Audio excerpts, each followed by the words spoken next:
পাকের অশেষ মেহেরবানি আজকে আমরা সপ্তম তারাবি পড়তে যাচ্ছি। আজকে থেকে এক পারা করে পড়া হবে। এতদিন আমরা দেড় পারা করে পড়েছি। আজকে 10 নাম্বার পারা পুরাটা পড়া হবে। সূরা আনফালের বাকি অংশ। সূরা আনফাল নাফলুনের জমা, গনিমত, যুদ্ধের মধ্যে যে গনিমত পাবে, যুদ্ধলব্ধ এই সম্পদ কিভাবে বন্টন হবে, এই সম্পদের হকদার কারা, এই মাসালাগুলো এই সূরার মধ্যে আছে। এই জন্য এই সূরার নামকরণ করা হয়েছে সূরাতুল আনফাল।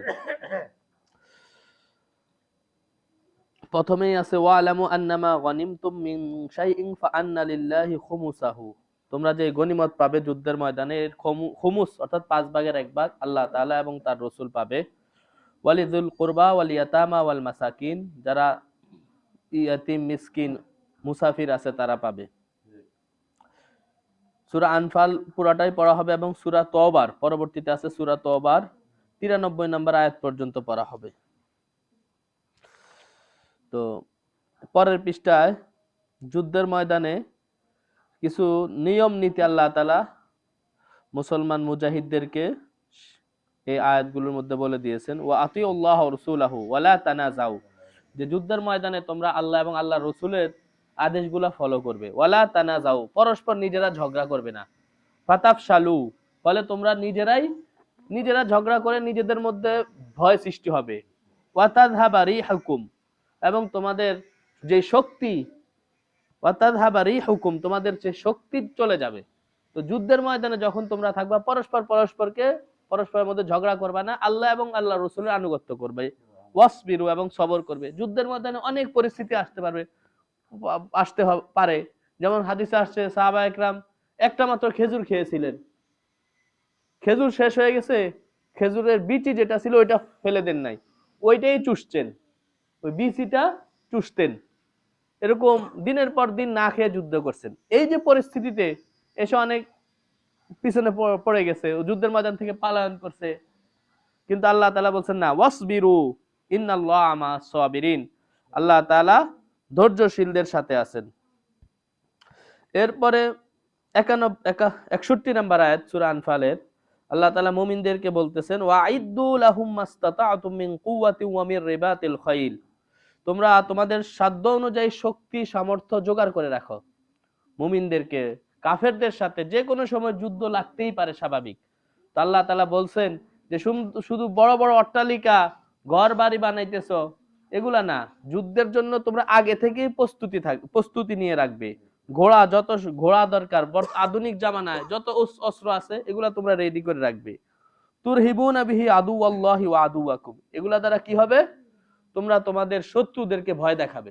তাহলে সহজেই তারা তোমাদের উপর আক্রমণ করবে, যে না অমুক দেশে ওই মুসলিম রাষ্ট্রে পারমাণবিক বোমা আছে, তাদেরকে কিছু বলা যাবে না। এখন আমাদের মুসলিম রাষ্ট্রগুলা কি করতেছে, সব বিশ্বের সবচেয়ে বড় বিল্ডিং বুরুজ খলিফা বানাইতেছে, বিশ্বের বড় সমুদ্র সৈকত বানাইতেছে, কিন্তু এই দিক দিয়ে তাদের থলি পুরাই শূন্য, যেটার জন্য আল্লাহ তাআলা প্রস্তুতি থাকতে বলছেন, প্রস্তুত নিয়ে রাখতে বলছেন।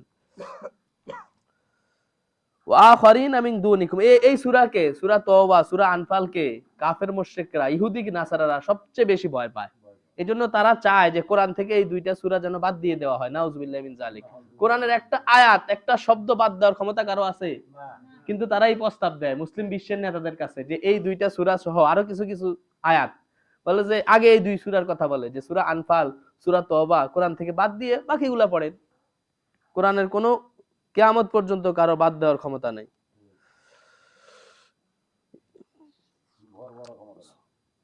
না, একটা শব্দ ভরারও কোনো অধিকার নাই।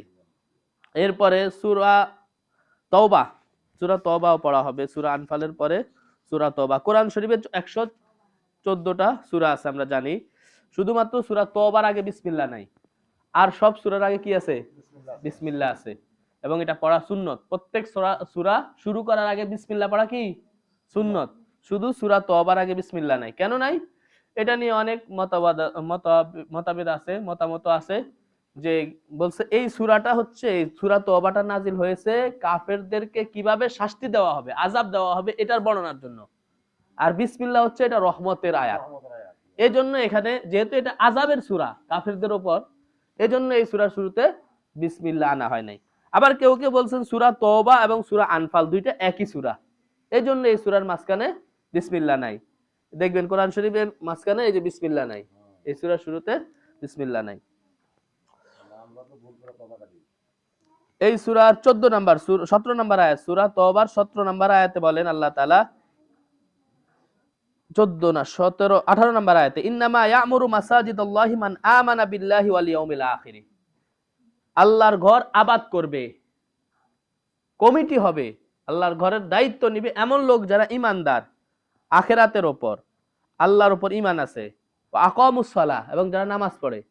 যে জীবনেও নামাজ পড়ে না তাকে সভাপতি বানানো যাবে না, এটা আয়াত থেকে, কোরআন আয়াত থেকে বোঝা যায়। জীবনেও সে মসজিদে আসে না, তাকে ফোনে ফোনে বলতে আজকে এরকম এই কাজ করতে হবে, আজকে ওই কাজ করতে হবে, সব ঠিক আছে করেন, এরকম লোক মসজিদের সভাপতি না। এমন হয়েছে বাংলাদেশে হিন্দুকে মসজিদের সভাপতি বানায় রাখছে, একজন হিন্দু সে মসজিদের সভাপতি। কিন্তু আল্লাহ তাআলা বলেন সূরা তওবার 18 নম্বর আয়াত, ইন্নামা ইয়ামুরু মাসাজিদাল্লাহি মান আমানা বিল্লাহ, যার আল্লাহর উপর ঈমান আছে, ওয়াল ইয়াউমিল আখিরি, এবং আখিরাতের উপর ঈমান আছে, এমন ব্যক্তি মসজিদের দায়িত্বশীল হবে, মসজিদ আবাদ করবে। ওয়া আকামাস সালাহ, নামাজ কায়েম করে, ওয়া আতাজ যাকাত, যাকাত দেয়, ওয়ালাম ইয়াখশা ইল্লাল্লাহ, আল্লাহকে ছাড়া আর কাউকে সে ভয় করে না। এমন যোগ্য লোক দেখে তোমরা মসজিদের কমিটি বানাও, মসজিদের আবাদের কাজ এরা করবে।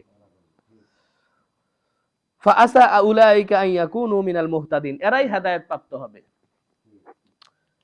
এরপরে আল্লাহ তাআলা, হুনাইনের যুদ্ধ ছিল, একটা হুনাইনের যুদ্ধ হয়েছিল। ওই হুনাইনের যুদ্ধে মুসলমানদের একটা ভুল ছিল, মুসলমানদের সব যুদ্ধে মুসলমানদের সংখ্যা কম ছিল, যার কারণে মুসলমানদের তাওয়াক্কুল ছিল আল্লাহর উপর, যে আল্লাহ আমাদের সংখ্যা কম, আপনি যদি আমাদেরকে হাল ধ্বংস করে দেন আমরা তো পারবো না, আর আপনি যদি আমাদেরকে সাহায্য করেন আমরা পারবো। এভাবে আল্লাহর কাছে বিনয়ের সাথে সমস্ত যুদ্ধে আল্লাহর কাছে বিনয়ের সাথে দোয়া করছে, বিজয় মুসলমানদের হয়েছে। কিন্তু ঘটনা উল্টে গেছে হুনাইনের যুদ্ধের সময়, কাফেরদের সংখ্যা 12,000, মুসলমান 10,000, মুসলমানদের সংখ্যা 12,000। এখন তো মুসলমানরা ফুলে উঠছে, যে অতীতে তো আমরা স্বল্পতার কারণে কণ্ঠাসা হয়ে গেছিলাম, এবার তো আমাদের সংখ্যা অনেক বেশি, এবার দেখি আমাদেরকে কে হারায়। সাধারণ যাদের মধ্যে ইমানের দুর্বলতা আছে তারা এমন কথা বলা শুরু করছে।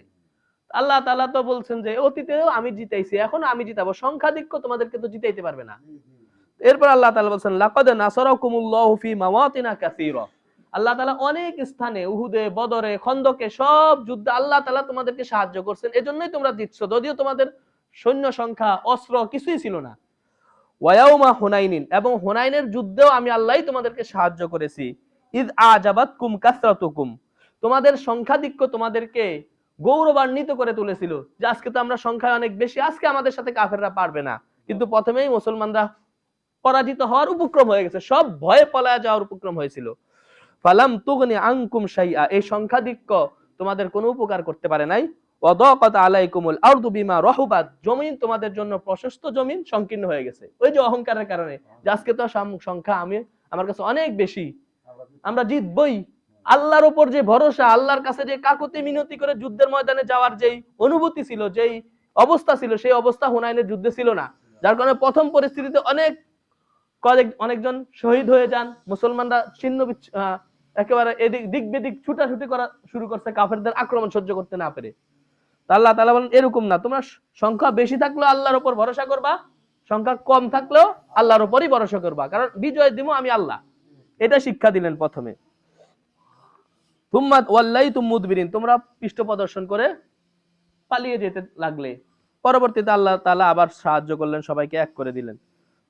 এই সূরার মধ্যে একটা গুরুত্বপূর্ণ শিক্ষা, যে সংখ্যাধিক্য দ্বারা, শক্তি দ্বারা, মাল দ্বারা ইসলামের বিজয় আসে নাই, একমাত্র আল্লাহর উপর তাওয়াক্কুল, আল্লাহর সাহায্য দ্বারাই ইসলামের বিজয় অতীতেও হয়েছে, এখনো হচ্ছে, ভবিষ্যতেও হবে। এটা আল্লাহ তাআলা এই হুনাইনের যুদ্ধের এই ঘটনার মাধ্যমে মুমিনদেরকে শিক্ষা দিলেন।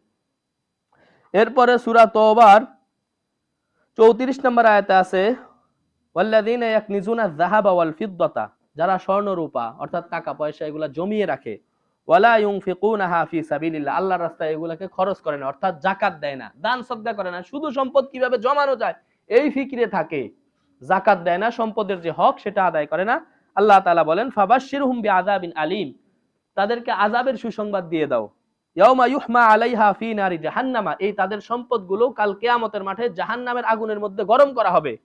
ফাতুকওয়া বিহা জিবাহুহুম ওয়া জুনুবুহুম ওয়া যুহুরুহুম, এই গরম সম্পদ, এই গরম কয়েনগুলা দিয়ে তাদের পিঠে, তাদের কপালে, তাদের ললাটের মধ্যে আল্লাহ তাআলা সেক দিবেন এবং বলবেন যুকু মা কানাস্তুম কুনতুম তাকনিজুন, এটাই তোমাদের সেই সম্পদ, যে সম্পদ তোমরা জমা করতে, আল্লাহর রাস্তায় খরচ করতে না, গরিব দুঃখীদেরকে দিতা না, এই সম্পদের যাকাত আদায় করতে না, আজকে এই সম্পদ দিয়েই তোমাদেরকে শাস্তি দেওয়া হবে।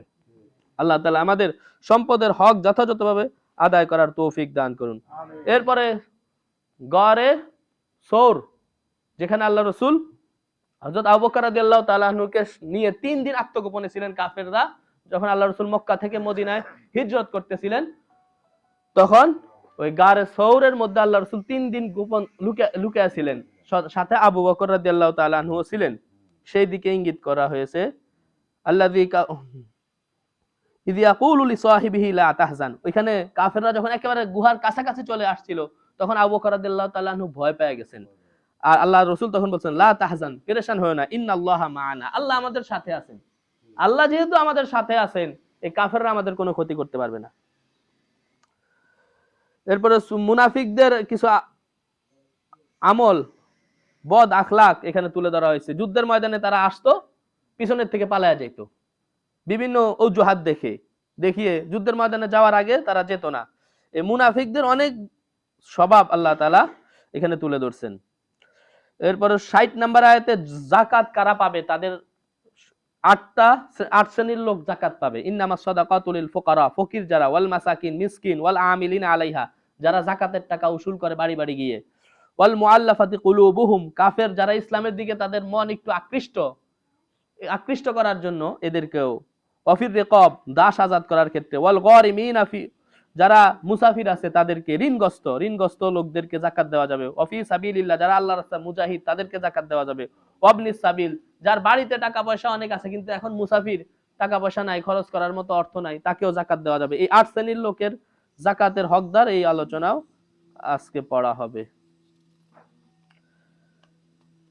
এরপরে শেষে পড়া হবে সূরা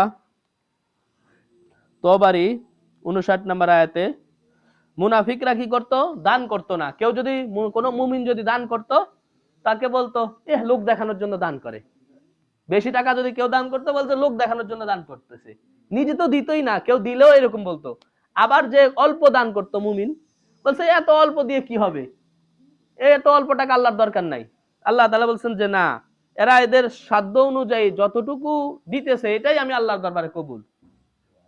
আল্লাযীনা ইয়ালমিজুনাল মুতাওয়িঈনা মিনাল মুমিনিনা ফিস সাদাকাত, যারা মুমিনদেরকে ঠাট্টা করে, বিদ্রূপ করে, অথচ তারা সারা দিন কামিয়ে অল্প যে কামাই করে সেটাই আল্লাহর রাস্তায় দান করে। আর মুনাফিকরা বসে বসে এদেরকে নিয়ে ঠাট্টা করে, বেশি দিলেও ঠাট্টা করে, কম দিলেও ঠাট্টা করে। এই মুনাফিকদের এই আলোচনাগুলো আল্লাহ তাআলা এখানে তুলে ধরছেন। যাই হোক, যে আলোচনা আমরা শুনলাম, আল্লাহ তাআলা সেগুলো ভালোভাবে বুঝার এবং সে অনুযায়ী আমল করার তৌফিক দান করুন।